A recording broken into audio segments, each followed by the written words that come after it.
right, welcome guys. Welcome to the Brand Identity Design Business Podcast. I hope you enjoyed that music, Phyllis. I hope you enjoyed it too. I think that soundtrack sounds really cool. It really matches your personality. So, welcome guys. Welcome to the show. And I want to quickly update you guys that we are currently running this small 6-part mini series. We are titling it as the branding fuckery. The aim of this series is to deep dive into the world of branding, challenging conventional notions and uncovering the secret of creating an authentic and impactful personal brand.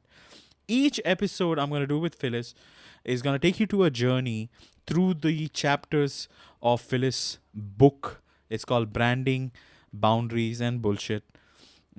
A book which I really admire, and I'm reading it gradually, slowly, and I thoroughly enjoy every bit she's sharing.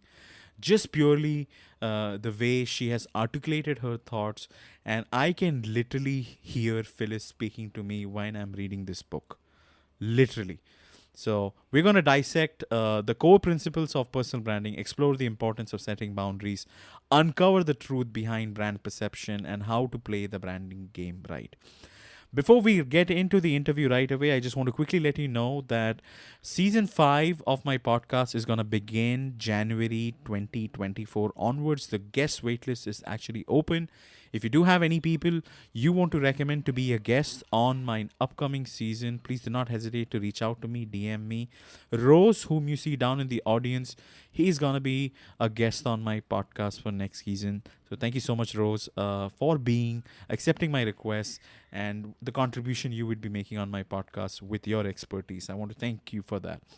So I don't think Phyllis needs an introduction, guys. Phyllis GCB, the famous GCB, is a renowned brand strategist and entrepreneur, and she's recognized widely for her ability to transform individuals and businesses through strategic branding.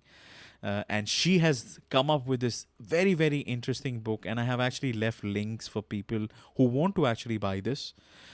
Get your Branding, Boundaries and Bullshit ebook or the physical book, using that link. Click on the show notes of this specific event and you should be able to find it. So let's have some applause and let's welcome Phyllis to my podcast. Welcome, Phyllis. Let's make some noise, virtual noise or sound effects, whatever you want to call it. Welcome, Phyllis. All right. So I'm not sure. Did you switch your mic, Phyllis? We can't hear you. All right. I'm guessing she may have flipped the mic. Her microphone was giving us some issues in the beginning. So we can't hear you though. Can you hear me okay? Yes, we can. We can hear you now. Okay. All right. That was a close call. I thought I lost you there for a second.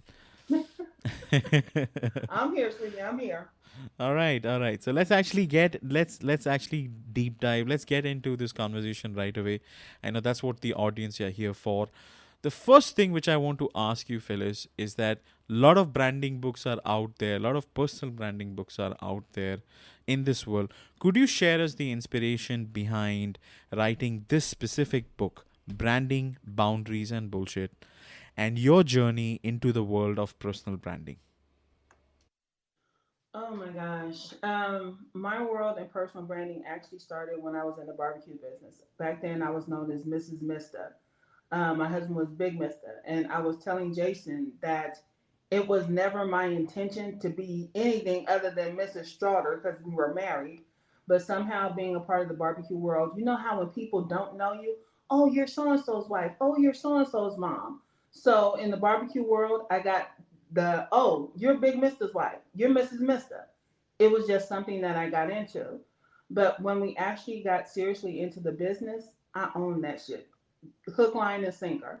But part of it was that I got lost in it. And a lot of people don't understand what it's like to get lost up in a person or persona that you're in all the time. And it wasn't that I had to be, it's that I just felt like that was where I was most important. That was where I was most needed. It wasn't as a wife, it wasn't as a mom. It was like, oh, well, Phyllis or Mrs. Mister gets all the attention, so that's who needs to show up. And it just became this boatload of crazy that I had to get out of. And that's where this book kind of comes from. It's like walking that line of my personal brand and my personal life There were no boundaries before. There was nothing that when people saw me on the street, hey, Mrs. Mister, and they wanted to talk to me about freaking barbecue. I do not cook on purpose. I am in the barbecue business. I am not the cook. Stop talking to me about this shit. But everybody wanted to talk to me about it. And I would sit down and I would put on a smile and I would play the role. And I was not, you're laughing, Rose, but I was not always happy about it. But it was, this is just what people tend to expect once you take on a persona. And the thing about it was, my husband actually, like, baby, can you do this? Baby, can you do that? And it's like, when do I get to stop being her? But because I felt like I never could, I tell folks, my husband went to bed with Mrs. Mister more than he went to bed with Phyllis. I don't know who he was married to at that point, but it just was what it was. My daughter suffered the consequences because I was always like, baby, give me 5 minutes. Baby, let me finish this. And so she was put on hold a lot of times. And that's where, like, I don't know if you got into that part yet, but when I talk about the identity crisis of a personal brand, and why I'm so adamant about, you know what? Your personal life is not your personal brand. I'm sorry. If you guys want to buy that load of shit, be my guest. But it's not the one that I want for me. And there's a lot of people, like my husband, he brands out loud. And when I say that, I mean, he does not mind sticking a camera in his face and showing all our business. But me, no. My husband and my child are not up for consumption in my business. My personal life is not content to be consumed because you think that you are that fucking familiar with me that you can step up and say anything. Oh, well, how's Neil? How's your daughter? You know what? My daughter's only 16. Don't put her, no, we don't know you like that. I am not comfortable with those situations. So I make sure.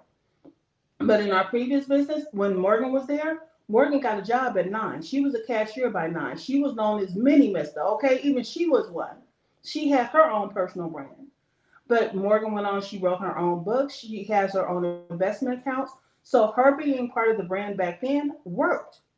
But as far as what I do now, sweetie, no. Y'all hear her on my podcast when she's introducing my books and things like that. But outside of that, no, I'm not going to put where we go, what we do, and how we do just because somebody needs to create content or you want to know how I live my personal life. Sweetie, if we were friends, you would know, but you're not. So don't ask. Did I say too much? Oh no, no. But I want to know that what pushed you, like, let me write this book. I understand the backstory. Like, at what Mm-hmm. moment of time, or moment in time, not on time, in time, did you realize that I need to get this shit out? Like, I need to let the readers know that this will happen to you also. What pushed you to, like, gather your thoughts? And I know it took you almost more than a year to articulate Yeah. everything. So tell us about that. This book came. It put. I got pushed. I wouldn't say pushed, but I felt it was necessary because I do see a lot of people out here doing personal branding, or so they say. And but they're talking about it from a perspective of PR. And public relations is not personal branding, but people like it's like shining a turd and calling it gold or something. That's not what this is. And I know that I'm a lesser known voice in the industry. So in order to make sure that I got this out and people won't say, "Oh," because let me back up because I know there are people who are louder and better known within the industry, and I know I have heard my shit come out their mouth.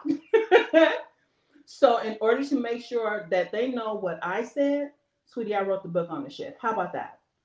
And so that's kind of what pushed me because I saw people out here saying things, and I know I've said these things, and to now hear them from someone who is better known than I am, it's like, no, this shit is not sitting well with me. And I'm not saying that they're stealing my shit, but somehow it's magically appearing out here in the open. Yeah, Cass, you Cass knows what I'm talking about. Now all of a sudden it's appearing out here in the open when it never was a thing before. In personal branding was like, oh well, you know what, your personal life is your personal brand. No, you are not a brand, and I'm gonna stick to that to the day I die.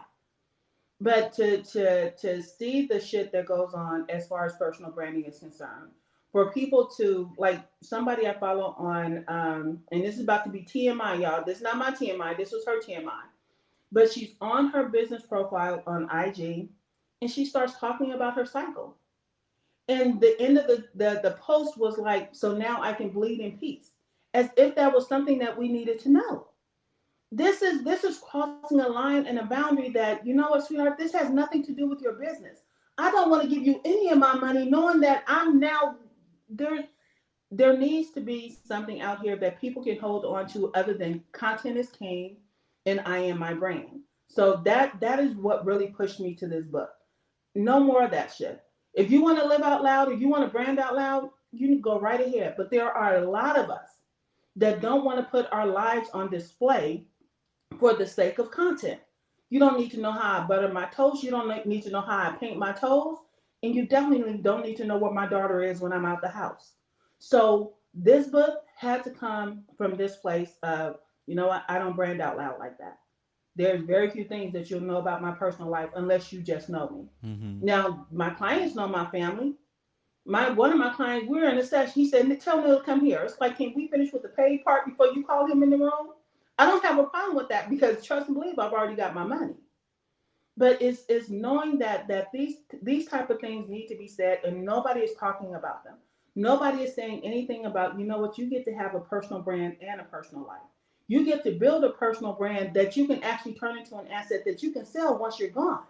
If somebody wants to step into the shoes of ghetto country grandmother and you think you can work this game better than me, baby, here it is. How many millions do you have?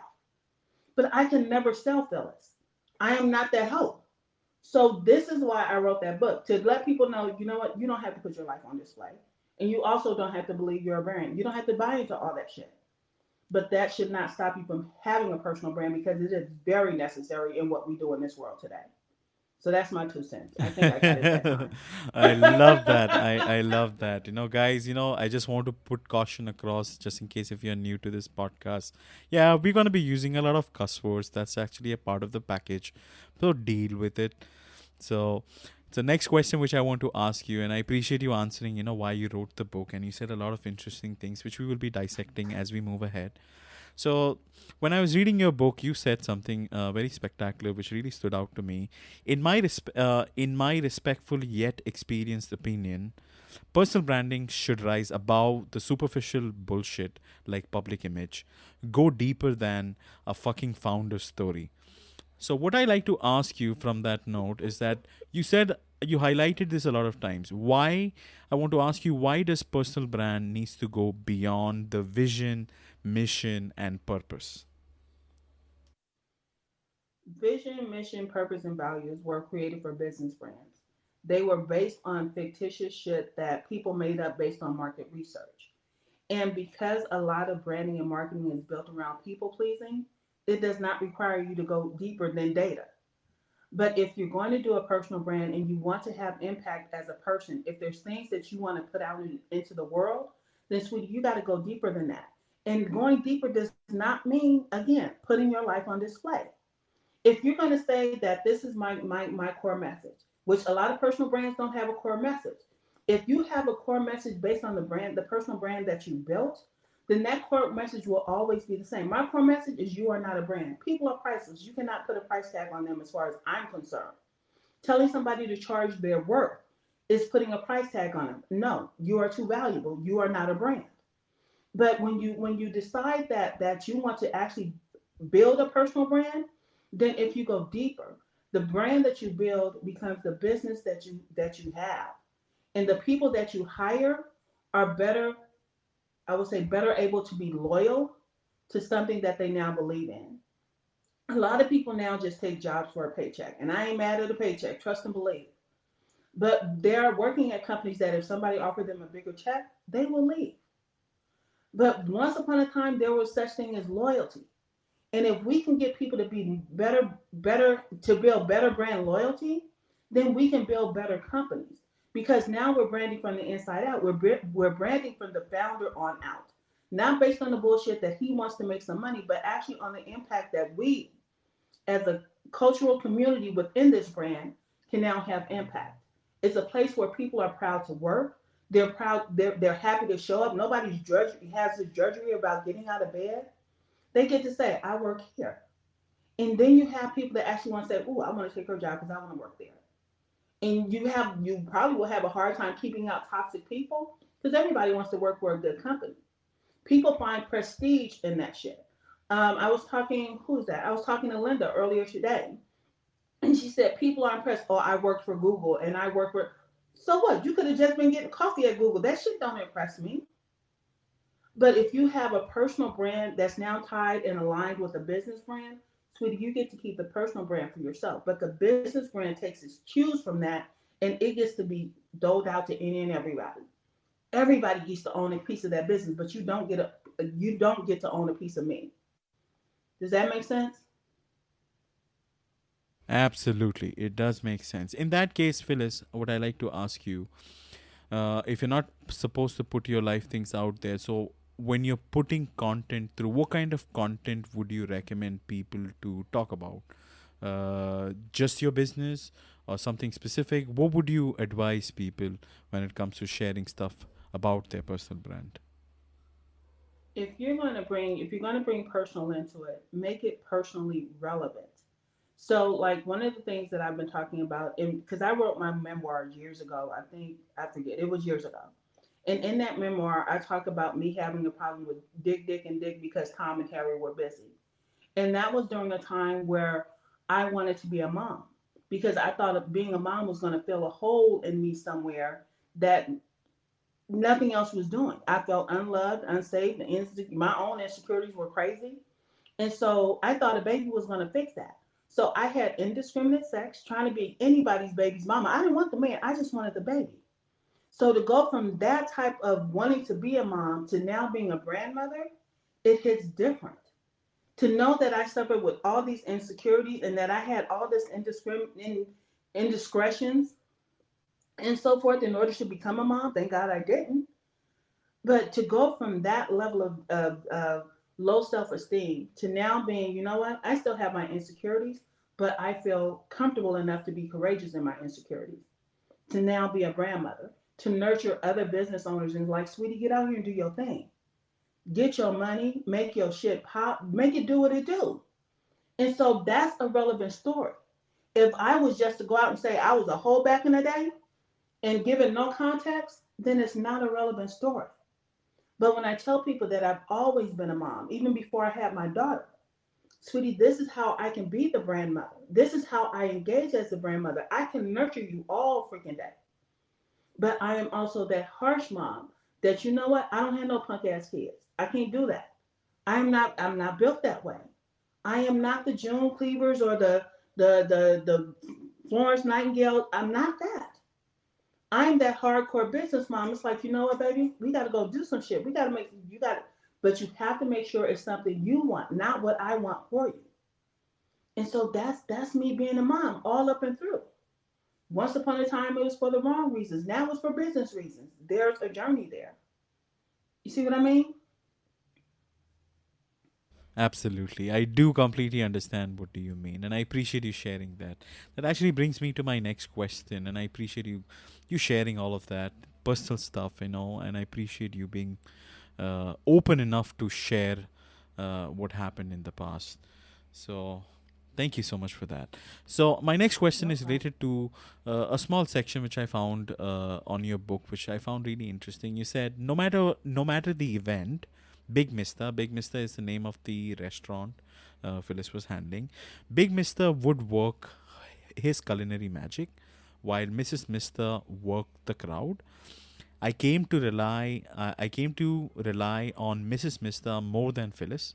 I did everything for the greater good of Big Misters. I was in the pursuit of making my husband famous and didn't realize I had I am having I was having an identity crisis in the process.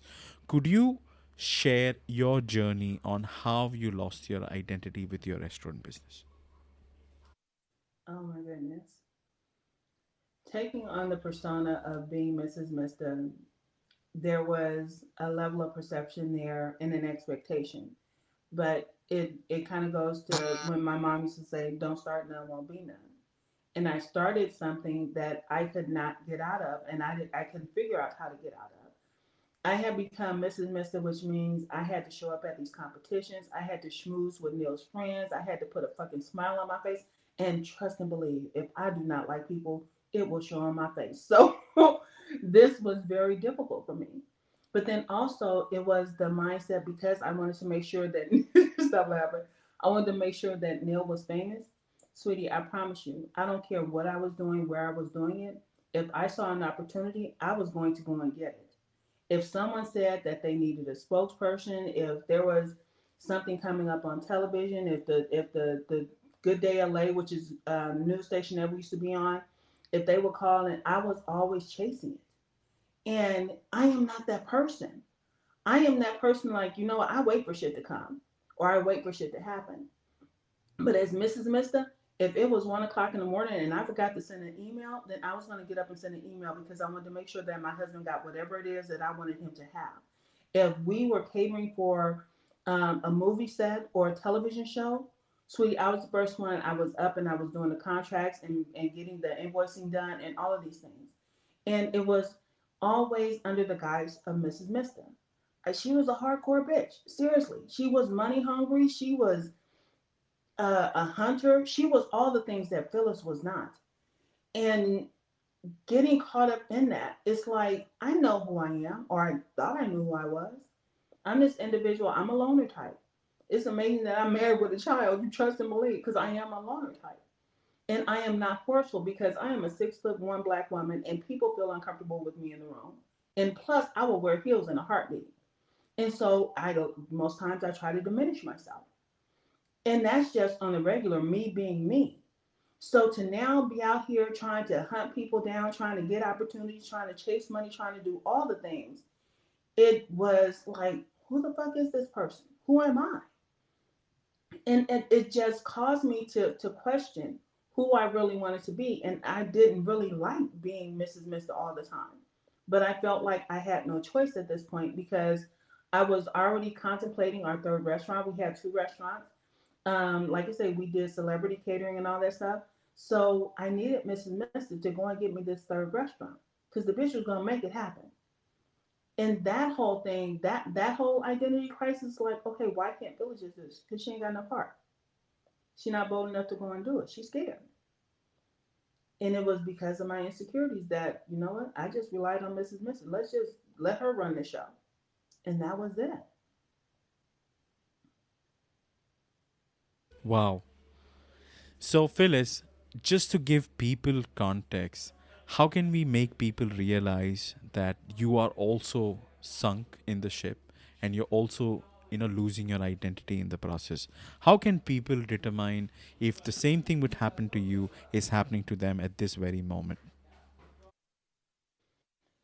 A lot of times I hear people talk about imposter syndrome. And trust and believe, sweetheart, if it's what you want to do, there is no imposter. And especially if you're good at what you do. But if you're constantly trying to figure out how someone richer, someone with more money did what you want to do, that's you trying to find your identity in all of this. Instead of just owning, and part of what I talk about in the book is contemplation. Contemplation is different than thinking because when you think, you're looking for existing answers. But when you're contemplating, you got to sit in that shit and figure out what's right for you. And if you can't figure out what's right for you, then trust and believe you're going to run into an identity crisis because you're going to start doing things and your brand will keep changing and it'll keep flip flopping because no one understands that, you know what, I'm doing this to make money. And I'm doing this because this is the thing to do. This is what's on trend. I don't follow trends. I don't give a flying fig about trends. I don't give a flying fig about competitive analysis. But that's what you're told to do in strategic branding. Oh, go research the market. Why? I know what I know how to do, and I know how to do it well. So what do I need to do? I need to figure out how I can market this. That's best for me to attract an audience, not to go figure out how to fit in the hole that they want me in. Because I have been in the place where, like I said, because we did celebrity stuff, where people thought because they paid me, they could talk to me any kind of way, they could treat me any kind of way, they can come at me any kind of way. And because, like I said, Mrs. Mister wanted to get paid, she ate that shit. And I tried to make sure that I fit the mold of, you know what, I was that whole ass black girl that they wanted to see. I was that whole package that they expected. But then also I got hip to that game because when people wanted Big Mister to show up, I can promise you, if I was doing a job, and I'm just gonna go on the low end, if I was doing a job and I was sending one of our staff, It was say it was $1,000. But then the people like, are Big Mr. and Mrs. Mister showing up? First of all, no. But if you want us to show up, you know what? You just triple the price. Because if you want me there, you're taking me away from other things that I could be doing, so I got to get paid. And I still believe that to this day because everybody wants to know the freaking boss. Everybody wants to know who's at the top so they can say, I'm friends with the owner. So if that's the status that you want, then baby, you're going to have to pay me for that shit. And now because I'm a business of one, trust and believe, if I got to show up, then I got to get paid. And that's no slight on anybody else. And it's not me being greedy. It's just the fact of life. This is how I make my money now. And so if you decide that you're afraid to ask for something. If you're afraid to say, this is my price, and I'm not saying the price is the price, I'm not quoting that mantra. But if you decided that you have the education, the experience, and the intelligence to go out and do some shit really well, and you're afraid to say that it's $1,000 or it's $10,000, then sweetie, you're having an identity crisis. Because if you can show the value of why it's worth that price, because a number is just a fucking number. A 20 on a dollar bill is still just a $20 bill. You put another zero on it, then it changes the value. And that's the whole thing. So the price is not the problem. When people tell you no, it's never the fucking price. They don't see the value. And you will notice that when you pay for shit, or when people pay you for shit, they'll either say, you know what, I got my money's worth. Oh, you need to charge more. Or you know what, don't go pay for that. It ain't worth it. So it's a value issue. It's not a price issue. And the identity being attached to the price is what's fucking people up. And when they tell you to charge your work, you can't do it because you don't know what price to put on your fucking ass. You are not the problem. The value is the problem. And what you're putting out there as far as your personal brand is concerned, sweetie, if they don't see the value, then fuck the price. The price is not your issue. But the identity, the personal brand identity behind it is probably the issue. It's not imposter syndrome. It's being insecure to say, you know what, this is what I should charge. It's the insecurity of saying, because we're taught to be humble, ego is a bad thing. Not in my world, not anymore. I have brand ego. I may not have a whole lot of big ego, but I have brand ego where I'm confident in what I do as the strategic personal brand. So my ego is saying that, you know what, I know how to do this and I know how to do it well. I know how to help people connect the dots of life, brand, and business so you do not have to code switch for any of your money. You do not have to polish a turd and call it gold. So the identity crisis is understanding where do you stand 10 toes down. It's not thinking what everybody else told you, not what all the experts say is right to do. It's like, what is right for me to do? And if you find that place and you can stand 10 toes down in it, trust and believe the identity crisis you thought you were going to suffer will not happen because you will be okay with whatever price you say. Even when other people say, oh, you should charge more. Is that coming from a greedy person? Or is that coming from someone who just saw the value in what you do? And should you actually raise your prices? Because you also consider your audience at this point because it's like, you know what, because the people I want to help can afford this, I'm going to leave my prices at this. So don't fuck with me. Say that shit with your whole ass chest. If you're cool with $97 for whatever, then sweetie, own that. Don't let somebody make you feel less than because you won't charge more. That's their issue, not yours. That's all the stuff that gets you caught up in identity crisis. Oh, well, he's charging that, but so I should be charging that. You don't know why I charge what I charge. You didn't sit down and do the calculations. You probably don't even know what you should charge because you didn't sit down and do the calculations. So that whole thing, yes, it turns into an identity crisis. And I know I'm talking a lot, Jason, so you can shut me up. I love listening to you. So this is the reason why you say that, why all personal brands need an identity, right? Would you mind exploring Yes. that part a little more so that contextually people can understand, apart from price, why do you say they need the identity? I mean, pricing would be one component, like what you want to charge. What Mm-hmm. else would be involved for you to take that decision? A personal brand's identity is not taking on the whole person. There's a part of me that can be GCB really easily, even when I don't feel like it. And so, knowing that it has an identity, I know when to shut her up, I know when to sit her down, I know when to bring her out. And so, being GCB, like even when I do my podcast, I got to go get my glasses, I get my hooves, I put something on my lips, and I grab my hat. And when I'm in that mode, you know what? It's GCB's turn to shine. This is not a Phyllis issue.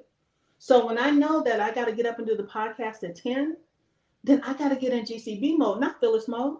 Because Phyllis might feel like sitting here drinking her coffee and binge watching Perry Mason. But if I give it an identity, I can talk to it. Because I don't have a problem talking to myself. I have a shirt that says, if I'm talking to myself, I'm in a staff meeting. Don't fuck with me. That's my own shirt. But if you give it, like I say, I gave mine a name. Not everybody wants to name theirs, and that's okay. I ain't gonna tell you the name, but I believe in giving it a name. But because I've created the boundaries around GCB, and I know how she needs to show up consistently, then that identity is just a small piece of me. It's not everything of me. Can't nobody handle all of me. Hell, half time I can't handle all of me, and my husband sure can't. But if I understand that these are the limitations of this particular personality, because this personality bleeds into the brand ego, then now I know where I stand. I know how I get to show up. And it's not putting on a facade. It's not being fake. It's like, this is just the limitations. You don't get to consume all of me. It's no different than not turning your life into content. If I give this identity, this thing, this piece of me, then this is where it ends. Because if I don't try and rein it in, then, sweetie, if you're going to take the best parts of me, you're going to have to take the worst parts of me as well. And that should only be for people who love me unconditionally.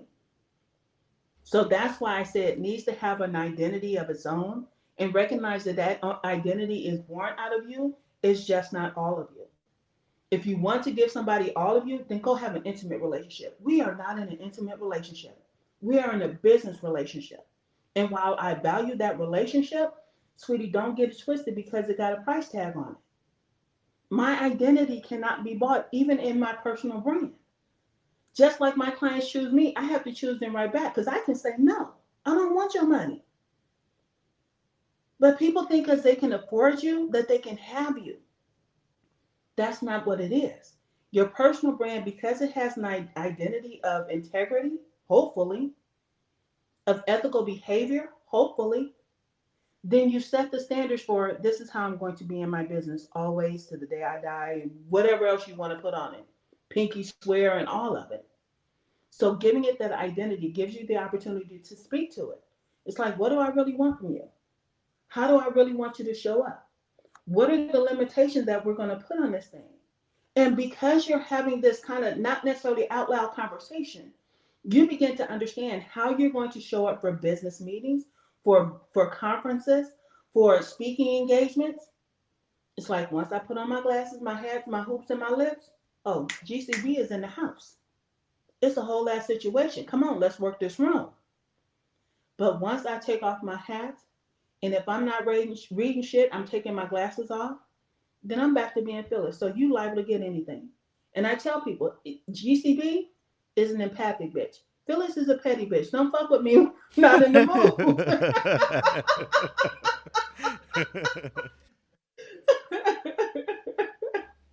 All right. That's how I do. I just wanted to say, people who are listening, I wanted to thank you all for continuously listening to us, because I know Phyllis is fire. Do support her, because I think the book is really amazing. It has a peculiar style, so you will see Phyllis' personality in the book for sure when you read it. Not your traditional business book, not your traditional branding book. It's exceptionally well drafted, keeping Phyllis in mind. I would highly encourage you to click on the three dots, go to the notes, the event notes. I have mentioned the link. Get that book, buy the physical book or the ebook, whichever you like. I think it is very powerful. From what you're listening, we're trying to give you as much information as possible. I have one last question, and after that, we will open up the space for Q&A. If you would have guessed, I'm trying to shorten the whole interview period for the mini-series to keeping it under 60 minutes. So if anybody is interested in coming up, please do not hesitate. Raise your hand. I will be happy to bring you up. So I wanted to actually explore the DNA code part, which you had written in your book. Let's explore that. So CODE is an acronym for contemplation, which you spoke about just a while back. O stands for objectives, D stands for dedication, and E stands for ethics. I know we may not be able to cover everything. If you take contemplation and objectives, if you were to speak on that, and maybe we will do the remaining two on the next episode. Okay. Would you mind elaborating on that? Like I said, contemplation is understanding what is right for you. It is not about thinking and figuring out what someone has already given you the answers to. We can Google and YouTube all day long, and we can try to do the things that are out there that already exist. But if they don't fit you, then you're going to struggle. When I hear people talk about being caught up in the struggle, this is usually why. There is a plethora of information out there for us to consume. And because we try to consume it all, we try to throw it all back up and put it in our brand and our business and all the things. And that is not what's right for you. Contemplation requires you to sit down, understand who you are and what is going to work. Because if you figured out a long time ago that I can't do this shit right here, then don't do that shit right there. Just because they said, you know what, this is what the industry standard is. This is what we do in the industry. You don't have to do that. But you do have to find a way to make sure that they understand your brand is counteractive to whatever that thing is. You know what? Part of my personal brand is I don't do that shit. That's for them. What I do, so you make it known that I'm the anti this because you don't want to do that thing. And so when you sit down, like I said, with the contemplation, it is an action. It is not just something that's arbitrary.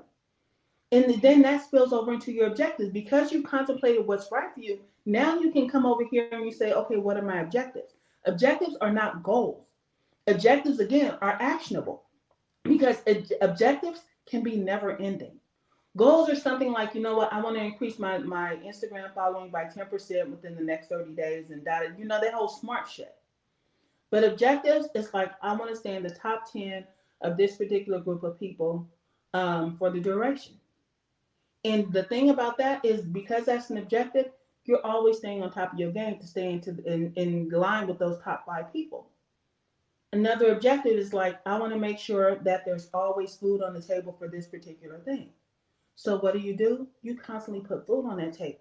You constantly find a way to put food on that table. That is an objective. That is not a goal. Because you don't know what it is that you can do for the as far as the goal is concerned. You know when there's an end date, but when there's an objective, there is no expiration date. So when you decided that I contemplate this and this is going to be my forever, ever, forever, ever, then you're able to set you're able to set objectives that align with that. And because I talk about this from a life brand and business perspective, sweetie, if it aligns across all of those things, then there is no code switching required. There is no, oh, sometime me this. Nobody can say, oh, well, she only act like that in her business. No, sweetie, this is my shit. This is my objective. So when you see me going out here and going after this thing, you can either help me or you can get the fuck out of my way. But this is always going to be my thing. This is my forever objective. Now my goals are this, this, and this. I'm gonna do this in a year, I'm gonna do this in 5 years, and I'm gonna do this in 10 years. Those are your goals. But understanding your objectives comes straight from contemplating what's going on in your life. If your brand is this thing, then how does that impact your life? I now know that being GCPs, people call me Brandma now. They've shortened my shit. And I don't have a problem with it. But I understand that when I'm out in public and somebody say, hey, Grandma, okay, no, not today, sweetheart. I'm just Phyllis. No, you cannot interrupt my day. No, you, but if I'm drinking, more than likely you see me out, I'm having a drink. You can come down and you can have a glass of bourbon and we can do this thing. Because what I contemplated for my life is that I need some fucking peace and quiet. And so if being GCB impacts that, I have to be prepared to, you know what? No, sweetheart. I'm not in that mindset right now. You want to talk about something else? How your kids? How your family? How your mom and them doing? So in that So case, it's Phyllis, I mean, if you were to take your approach, and I really like your approach and what you're saying. So in that case, the objective here is to constantly build more relationship, close relationship, right? Because you're not really well, focused it on the depends. followers or how many people. The It social depends proof. if that's one of your objectives.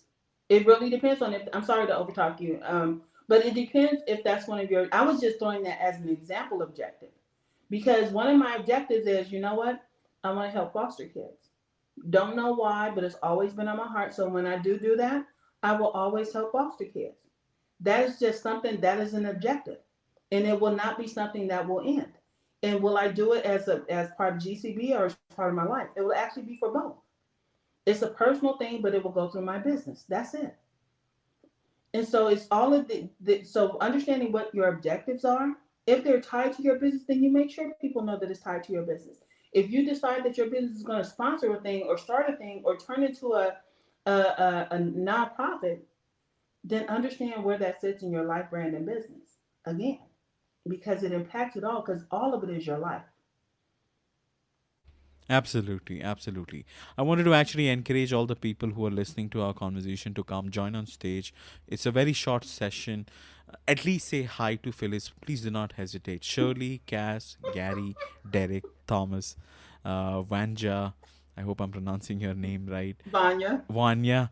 Okay, lovely to see you all, and even Rod. And Rod, I know you just joined this the conversation. So if you want to say hi to Phyllis, please do not hesitate. I wanted to actually welcome Rose. Thank you so much for joining this conversation. Do you have a question for Phyllis, or would you like to contribute? First of all, I want to say I love Phyllis since day one. That's how I got to know you, Jason, is when she was on your podcast the first time.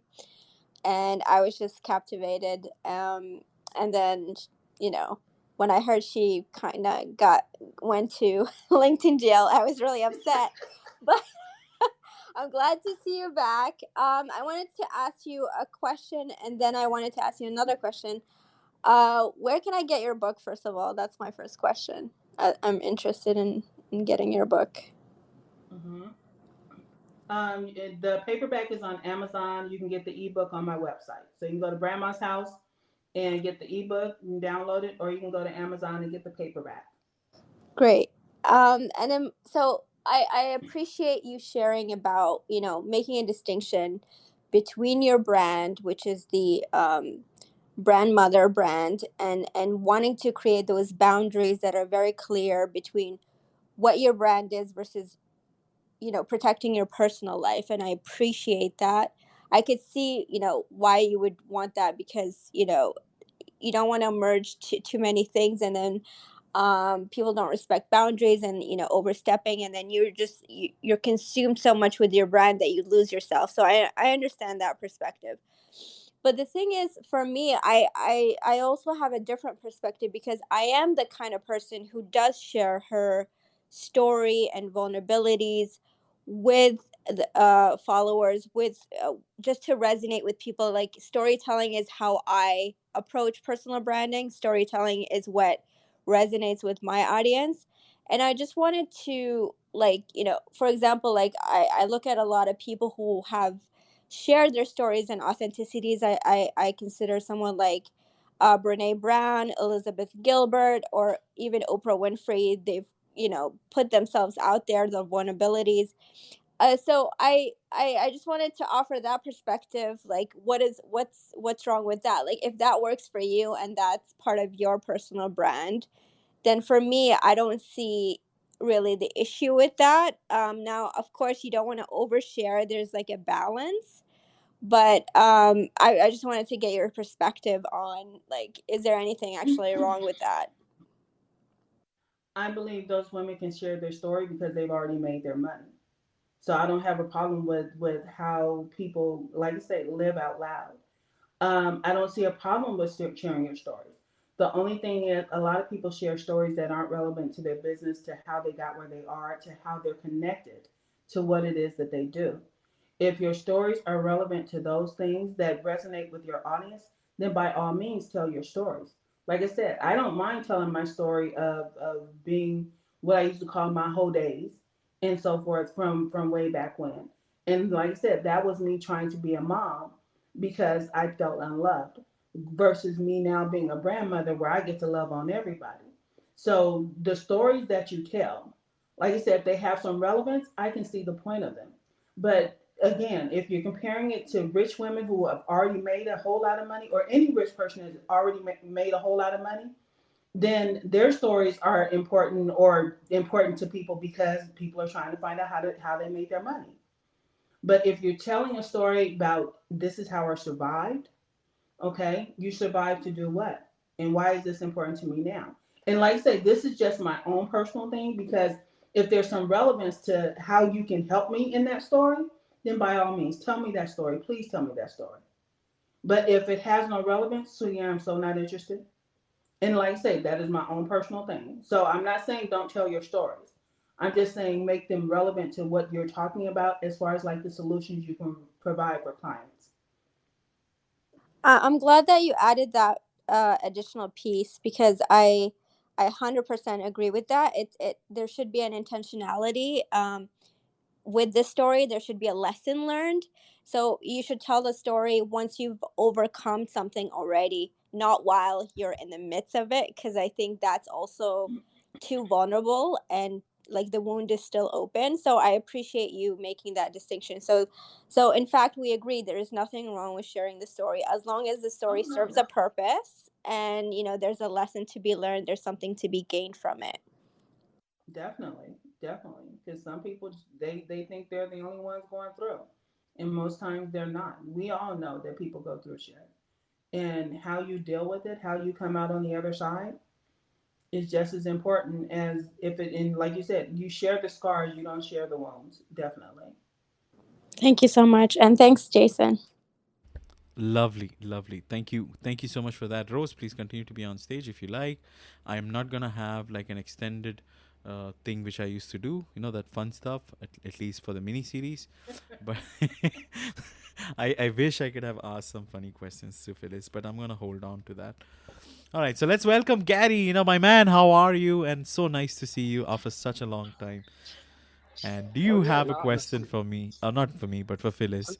Or would you like no, to contribute to what you just heard?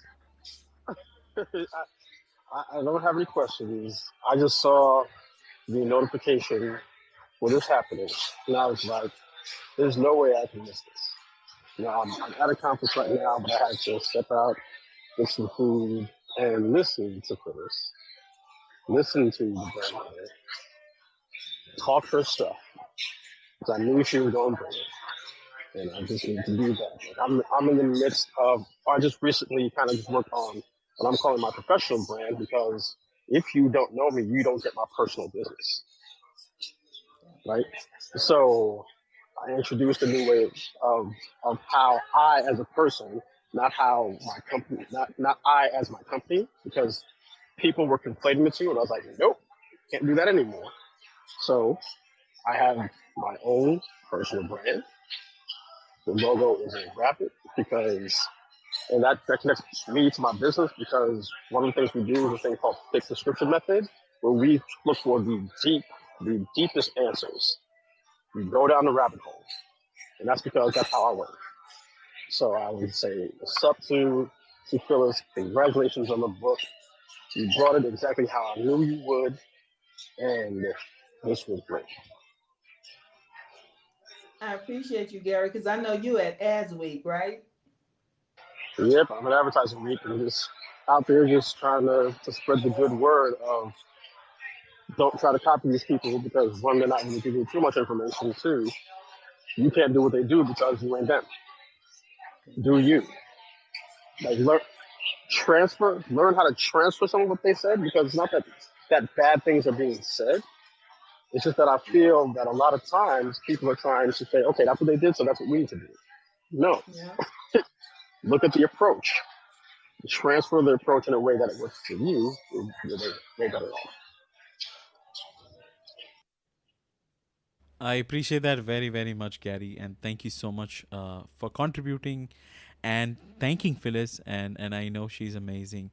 I also wanted to give a shout out to Gary because he has been a guest on my podcast. We had a really good interview about brands do not create culture, people do.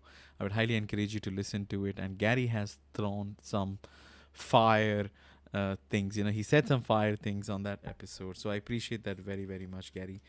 And thank you once again for being here. I also want to say thanks to Cass because she's also been a guest on my podcast. So Cass, welcome. Welcome back. It's so nice to see you once again. Would you have a question for Phyllis? I know you're a big fan of Phyllis, or would you like to contribute? Um, you says come up and say hi, so that's what I'm doing. I'm quite dry, so That's my Cassalicious. there's, there's a special kind of humor to me, so it's not enjoyed by everyone. But what Oh, I love the part about contemplation, and it brings back memories of a session that I had with a client and telling them to go away and think about what they wanted to do in their policy. So I like that. It is action, but it's not to do something active and physical. You are being active with your brain. So I like that part. I haven't read the book yet, I don't think. Not all of it anyway. And Cass was one of my beta Yeah, readers. I'm She correcting got myself. the I haven't intro. read all of it. Yeah. She got the beta version when I was still stuck. She got the first chapter, but Cass, I promise you, I changed it. But That's a, Cass has also gone through when I was doing boot camp. She's gone through the 13 weeks. So Cass was there when I was perfecting my process of what I call PB and slay. And what I'm talking about is personal brand and slay. And people do not know how to slay the dragons of what it is they're trying to do within their personal brands or their business brand. And contemplation is one of them. Contemplating what's right and what's right for you. What's not right, it's not about what's right for the world. You're not trying to change the world. Just do what's right for you within this thing, this business that you're trying to build. contemplation is a lot like pondering. That's probably an English Don't thing, think. huh? I don't use the word plunder. When I think Seriously? of plunder, I think of stealing. What does it mean? Like, I don't know. What is plundering? That's what I said. Plunder to me is stealing. So what is Not plunder? plundering, ponder, That's to what you. ponder. Oh, ponder. Yes, it's similar to Yes. ponder. Oh my Pondering. gosh, Yes. we're all speaking English. Oh, shut up. We cannot do this on Jason's show. Don't get me started on Cass and I will turn into sisters real quick. You see, Jason, I need someone to feed off of, and then you get the vibe. Yeah. But I like that. So Yeah. thank you. It was good to listen to. Absolutely, absolutely. So I want to thank Cass once again, for joining this conversation. Me and Cass, we did a podcast about why you need house rules in business. It was a very spectacular episode. I'll highly encourage people to give it a listen and support Cass. All those people whom you see in stage and my listeners whom you see down in the audience, all of these individuals are a very close group of friends I have. So I want to thank each and every one of you for supporting the podcast and also supporting Phyllis. I highly encourage you to follow her, do DM Phyllis, ask her questions, clarify doubts. She's a wonderful person to have a conversation with, and she's gonna tell you the truth on your face, like this is bullshit. Don't do it. She's gonna tell you the truth, the hard ass truth, which people find challenging. And she's also a good sport because you can do a lot of fun activities. If you remember, guys, if you have tuned into my podcast, I did an episode with Sharon, and I made Phyllis rap along with her daughter.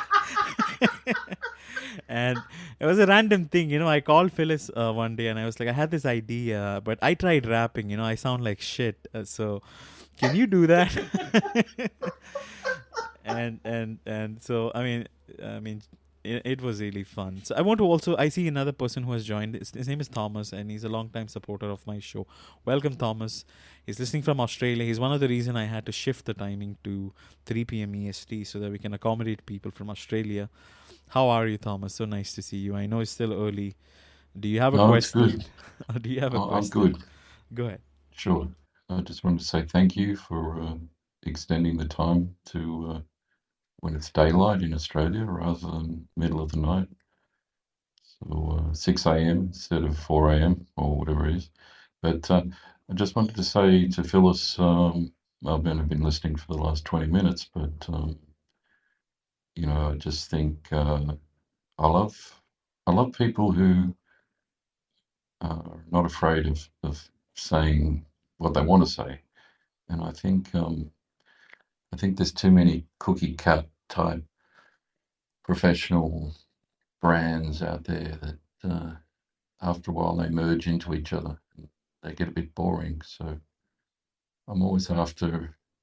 I like listening and looking at people that say go out on the limb and say things that a lot of other people want to say, but they are too afraid to say it. So that's all I'll say. But it was nice to listen to you, Phyllis, and good luck with the book.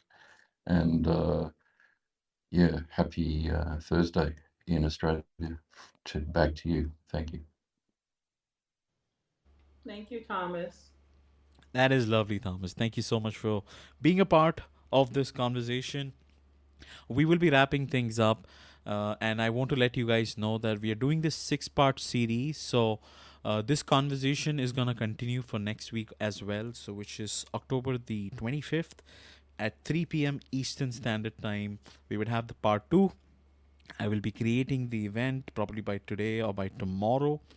I'll be also uploading this specific episode on Spotify and other platforms, so that just in case if you missed the beginning of the show, you should be able to catch on by listening to the replay. So before we wrap things up, Phyllis, I wanted to give you the opportunity to, if you could leave our listeners with one thing they can take away from this whole conversation we just had from the last 50 minutes, 45, 50 minutes, what would that be? Don't think because you show up online that you are a brand. That would be my biggest thing. If you're going to do this thing strategically, especially if you plan to grow beyond the business of one, if you are a business of one, but if you plan to grow and scale, then make your personal brand fit strategically within the overall brand architecture. A lot of people don't consider their brand architecture, they just start putting out shit and they don't think of how they're building it. Building a brand is a thing, and that's why they say it's building, because architecture is involved. Everything that flows from the personal brand into the business brand into the offers that you have, whether it's a product or service, all of your products and services are sub brands. So understand what that means and where your personal brand fits in all of that. Other people will tell you to get known and do all the things, but trust and believe. Understand what you're building and then build it the right way for you. That's what I want to leave. That is incredible. And Phyllis, would you mind sharing the website they can purchase the book? Can you post it on the event notes, so that people I can get? sure will. Yeah, and while I you do sure that, will. guys, just in case if you want to get the ebook, I have already posted the link to get the ebook under the event notes. If you're listening to this on replay on Spotify, Apple, or other platforms, I will have it on the description, the show description, show notes, or whatever you want to call it. So I just want to take a moment and thank Phyllis for this exciting opportunity for me to do this mini series. I wanted to try and test it out, how it works. And I think so far it is looking really cool. I hope you guys enjoyed this small conversation which we had with Phyllis. And you learned quite a bit. If you do have any questions, like I said, please do not hesitate to reach out to Phyllis directly. And I want to also let you know once again that season 5, I have a pool of really, really exciting guests. Rose is going to be there for sure. Derek, whom you see down in the audience, he's also going to be a guest. Lovely and lovely, incredible people. I have some highly influential people who is going to be on my show, and we're going to be rocking and learning a lot of interesting things. So thank you once again, Phyllis, for making this happen. Please take care of yourself, guys. Have a lovely morning, afternoon, evening, wherever you're in the world. Have a wonderful day. Thank you.